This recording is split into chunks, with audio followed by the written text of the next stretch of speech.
Hello everyone. आज हम लोग बिल्डिंग मटेरियल के यूनिट फर्स्ट के लास्ट चैप्टर पढ़ेंगे जो कि आपका है मिसलेनियस। तो सबसे पहला टॉपिक है आपका मिसलेनियस में प्लास्टिक। प्लास्टिक वर्ड सब लोग जानते हैं प्लास्टिक क्या है।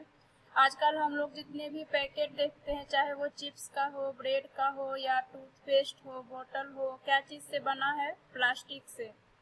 तो प्लास्टिक आपका क्या है? एक सिंथेटिक मटेरियल है जो कि बना है आपका पॉलीमर से। और क्या क्या होता है इसमें? पॉलीथीन है, पीवीसी है, नायलॉन है। तो प्लास्टिक आपका क्या है? सिंथेटिक मटेरियल है। आप लोग सभी लोग डायग्राम में देख रहे होंगे कि ये सब आपका क्या है? प्लास्टिक है, जिसको कि हम लोग किसी भी शेप और साइज में क्या कर सकते हैं? चेंज कर सकते हैं। ठीक है, जब वो कंडीशन क्या हो? सॉफ्ट हो। ओके। फिर आपका नेक्स्ट टॉपिक है गैल्वेनाइज्ड आयरन। अब गैल्वेनाइज्ड आयरन क्या है? गैल्वेनाइजेशन और galvanizing is the process of applying a protective zinc coating to steel to iron to preventing rusting. यहाँ पे आप लोगों को डायग्राम में दिख रहा होगा, ये क्या है? आपका एक मेटल है, ये मेटल है। इसमें क्या किया है? ये आपका मेटल जो है और आयरन जो है वो ड्यूरेबल नहीं होता है, ये जल्दी खराब हो जाता है। तो इसके संरक्षण के लिए, बचाव के लिए हम लोग क्या करते हैं? इसके ऊपर से एक जिंक का कोट चढ़ा देते हैं। इसी जिंक के कोटिंग को चढ़ाने के प्रोसेस को हम लोग गैल्वेनाइजेशन और गैल्वेनाइजिंग बोलते हैं। यहाँ आप लोग डायग्राम में देख रहे होंगे, ये आपका क्या है? स्टील है।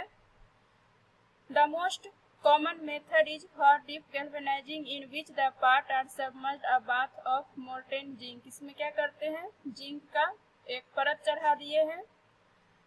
यूज इसका कहाँ होता है? एग्रीकल्चरल ग्रेन सीओल्स में, स्प्रेयर में, ऑटोमोबाइल सेक्टर में, कंस्ट्रक्शन में, हाउस होल्डिंग में, ट्रंक में, आइस बॉक्स में, ट्यूब्स में, फर्नीचर में, डक्टिंग में और भी मेनी तरह का यूज होता है। हम लोग यूज करते हैं इस स्टील और कास्ट आयरन के ऊपर जिंक का परत चढ़ा के। एडवांटेज क्या हो गया आपका? लो कॉस्ट हो गया। मतलब हम लोगों ने जो स्टील आयरन पे जिंक का कोटिंग किया, ये क्या किया? आपका कम लागत में ही हो गया। लेस मेंटेनेंस को लाइफ रिलायबिलिटी, इसका क्या हुआ? मेंटेनेंस करने में हमको ज़्यादा चीज नहीं लगा और इसका लाइफ भी क्या हुआ? पहले से इंक्रीज हो गया। फिर उस गैल्वेनाइज्ड आयरन है। फिर है आपका पॉलीप्रोपाइलीन फाइबर, पीपीएफ। आपको पीपीएफ जहां दिखे उसका फुल फॉर्म याद रखना होगा कि पीपीएफ का फुल फॉर्म है पॉलीप्रोपाइलीन फाइबर, जो कि 100% सिंथेटिक फाइबर है और 85% इसमें क्या है? प्रोपाइलीन पाया गया है। ठीक है, ये आपका क्या है? प्रोपाइलीन जो है थर्मोप्लास्टिक है। अब थर्मोप्लास्टिक क्या है? वैसा आपका थर्मोप्लास्टिक का नेचर क्या होता है कि प्लास्टिक को आप दोबारा रीयूज कर सकते हैं, किसी भी शेप और साइज में चेंज कर सकते हैं। तो वैसा नेचर आपका थर्मोप्लास्टिक में आता है। इसका यूज हम लोग कहाँ करते हैं? सैनिटरी प्रोडक्ट में करते हैं, फिल्टर्स फॉर एयर में करते हैं, गैस में करते हैं। ठीक है। फिर नेक्स्ट आपका आ गया है, नेक्स्ट जो आपका टॉपिक है वो है आपका पीवीसी। जनरली हम लोगों ने पाइप्स वगैरह देख रखे हैं अपने रियल लाइफ में, लेकिन हम लोग को टेक्निकल वर्ड नहीं पता होता है कि एक्चुअली में हम इसे बोलते क्या है। तो पीवीसी का जो फुल फॉर्म है आपका पॉलीविनाइल क्लोराइड होता है। ये भी नेचर में कैसा है? थर्मोप्लास्टिक है। कॉमनली एब्रिविएटेड पीवीसी क्या है? पॉलीविनाइल क्लोराइड आपका पीवीसी का एक संक्षिप्त रूप है। Is the third most widely produced plastic after polyethylene and polypropylene. PVC जो है तीसरा सबसे यूज करने वाला प्रोडक्ट है। किसके बाद? प्लास्टिक में किसके बाद? पोलोथीन और पॉलीप्रोपाइलीन के बाद तीसरा जो यूज होता है वो क्या यूज होता है? पीवीसी। इसका यूज हम लोग कहाँ करते हैं? कंस्ट्रक्शन में, क्योंकि ये ज्यादा इफेक्टिव होता है। किससे? कॉपर आयरन से, वुड इन पाइप से। ठीक है। फिर क्या हुआ? It can be made softer and more flexible by addition of plasticizer. ये जो है प्लास्टिसाइजर ऐड करने से क्या होगा, इसको हम सॉफ्ट भी बना सकते हैं और अपने हिसाब से ज़्यादा फ्लेक्सिबल भी बना सकते हैं। किसके ऐड करने से, प्लास्टिसाइजर यूज करने से। ये आपको कहाँ कहाँ यूज होता है, तो यूज हम लोग देखते हैं इसका कहाँ कहाँ है। यूज्ड इन क्लोथिंग में भी इसका यूज होता है। फिर इसका इलेक्ट्रिक केबल में, इंसुलेशन में, इनफ्लेटेबल प्रोडक्ट्स में और मेनी एप्लीकेशन में।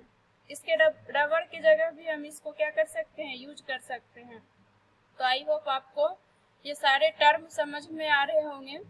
हम लोगों को मिसलेनियस में मेनली सारे टर्म को जानना जरूरी है, ताकि हमें अगर कभी इसके ऑब्जेक्टिव क्वेश्चन आ गया कि इसका फुल फॉर्म क्या है या एक शॉर्ट नोट्स आ गया तो आसानी से लिख सकें। नेक्स्ट है आपका CPVC। CPVC जो है इसका फुल फॉर्म होता है क्लोरीनेट पॉलीविनाइल क्लोराइड। ये भी आपका क्या है, थर्मोप्लास्टिक है। Produced by chlorination of PVC, जो कि PVC के से बना है। Which is significantly more flexible can withstand higher temperature than standard PVC। ये क्या है आपका, PVC से ज़्यादा स्टैंडर्ड है। इसका यूज हम, ये जो PVC है, जहाँ जहाँ हम लोग PVC यूज कर सकते हैं वहाँ वहाँ हम लोग CPVC भी यूज कर सकते हैं। ठीक है। CPVC is readily workable including machine, welding and forming. Okay. उसके बाद है आपका एल्यूमिनियम। एल्यूमिनियम के बारे में भी सबको पता है। ज़्यादातर एल्यूमिनियम का वेट क्या होता है, लाइट वेट होता है। ये अपने हल्के वेट के वजह से जाना जाता है, लाइट वेट। और इसका जो प्रॉपर्टीज है, मैकेनिकल प्रॉपर्टीज बहुत ही ज़्यादा मिनिमम होता है, जिस वजह से इसका यूज हम लोग कहाँ कहाँ करते हैं, एयर स्पेस में, ऑटोमोबाइल्स में। ठीक है। एल्यूमिनियम क्या है आपका, थर्ड मोस्ट यूज होने वाला एलिमेंट है अर्थ क्रस्ट में। ये इसका जो है कहाँ से फॉर्म हुआ, हमको बॉक्साइट और से। ठीक है। Aluminium is remarkable for metals low density and for its ability to resist corrosion due to phenomena of passivation. Aluminium का क्या है, डेंसिटी बहुत ही लो होता है और ये कोरिजन को क्या करता है, रेजिस्ट कर लेता है। डेंसिटी इसका आपको दिया है 2700 kg पर मीटर क्यूब। इसलिए इसका यूज हम लोग ज़्यादा करते हैं। Structural component made from aluminium and its alloy are vital to aerospace industry. हम लोग क्या करते हैं, एरोस्पेस इंडस्ट्री में किसी भी स्ट्रक्चरल कंपोनेंट के लिए एल्यूमिनियम का यूज करते हैं। अगर हमको 1 kg एल्यूमिनियम का रिक्वायरमेंट है तो हमें 2 kg एल्यूमिना चाहिए। अगर आप 2 kg एल्यूमिना के लिए फिर हमको 4 kg बॉक्साइट चाहिए। तो एल्यूमिना 1 kg के लिए आपको दे रखा है 2 kg एल्यूमिना और 4 kg क्या चाहिए, बॉक्साइट चाहिए। तब जाके आपको 1 kg एल्यूमिना बनेगा। इसी एल्यूमिना के सहायता से हम लोग क्या करते हैं, स्ट्रक्चरल कंपोनेंट्स तैयार करते हैं। ओके। तो आई होप आपको एल्यूमिनियम के बारे में भी बेसिक आइडिया मिल गया होगा। फिर है आपका ग्लास। ग्लास क्या है आपका, एक नॉन क्रिस्टलाइन है material, often transparent amorphous solid that has widespread practical, technological and decorative uses. आपको दिख रहा होगा डायग्राम में, ये आपका ग्लास है जो कि क्या है, ट्रांसपेरेंट है। इसका यूज हम लोग प्रैक्टिकल पर्पस के लिए करते हैं, टेक्नोलॉजिकल पर्पस और डेकोरेटिव पर्पस के लिए। बहुत जगह घर में देखते हैं हम लोग ग्लास का यूज करते ताकि वो देखने में बहुत अच्छा हो, डेकोरेटिव के लिए यूज करते हैं। जैसे एग्जांपल में विंडोज पेंट्स, दरवाजे में जो ग्लास लगा है उसका, खिड़की में, टेबल वेयर में, ऑप्टिक्स में भी हम लोग यूज करते हैं। Glass is most often formed by rapid cooling of the molten form. Glass जो है हमको मोल्टेन फॉर्म से ठंडा होने पर भी मिलता है और कुछ ग्लास ऐसा है जो कि हमको नेचुरली भी मिलता है। Glass such as balcony glass are naturally occurring. Okay. तो आपने ग्लास के बारे में पढ़ लिया। ग्लास क्या है आपका? कांच है, शीशा है जो कि ट्रांसपेरेंट है। फिर है आपका फाइबर। फाइबर क्या है आपका? Fibre also known as roughage is the part of plant waste food, grain, fruit, vegetable, nuts that the body can't break down. It passes through the body undigested, keeping your digestive system clean and healthy, aging, bowel movement and flushing, cholesterol and harmful carcinogenous out of the body. यहाँ जो आपको diagram में दिखाई दे रहा है ये क्या है? फाइबर है, जो कि हमको पौधों से मिल रहा है। किससे? प्लांट से, फूड से, वेजिटेबल से। अगर ये हमारे बॉडी के अंदर चला गया तो ये डाइजेस्ट नहीं कर पाता है हमारे अच्छे से। ठीक है, ये सब जो आप लोगों ने देखा है अपने रियल लाइफ में वो फाइबर है, जिसको टेक्निकल वर्ड में हम लोग क्या बोलते हैं? फाइबर बोलते हैं। फिर नेक्स्ट आपका टॉपिक है माइक्रोसिलिका। अब माइक्रोसिलिका क्या है? माइक्रोसिलिका आपको दिख रहा होगा, यहाँ पाउडर के फॉर्म में है। Microsilica should be considered as an addition to a mix rather than a replacement for cementitious content. Cementitious content मतलब हो गया वैसा कोई भी बाइंडिंग मटेरियल, चाहे वो सीमेंट हो या लाइम हो या मोर्टार हो, जो कि क्या करता है किसी उसमें अगर हम एग्रीगेट्स वगैरह डाल दे तो वो हमारा बाइंड कर जाए। उसमें हम लोग क्या करते हैं? पाउडर फॉर्म में मिक्स करते हैं। तो आपका ये क्या है? एक तरह से एडमिक्सचर है माइक्रोसिलिका। ठीक है, जो कि मिलने पर सीमेंट की प्रॉपर्टीज को चेंज कर देता है। फिर आपका नेक्स्ट टॉपिक है वाटर प्रूफिंग। वाटर प्रूफिंग क्या है? Water proofing is the process of making an object of structure water proof और water resistant so that it remains relatively unaffected by water और resisting the ingress. Water proofing हम लोग क्या है? Water proofing आपका एक प्रोसेस है। जब भी हम कोई स्ट्रक्चर वगैरह बनाए तो वाटर जो है आपका एब्जॉर्ब ना कर ले, उसके एब्जॉर्बेशन से स्ट्रक्चर, कोई भी स्ट्रक्चर जैसे आपका कंक्रीट का हो गया, बिल्डिंग का हो गया, तो उसके एब्जॉर्बेशन से बचाने के लिए कि वाटर को एब्जॉर्ब ना करे, हम लोग क्या करते हैं? एक वाटर प्रूफ रेजिस्टेंस का यूज करते हैं।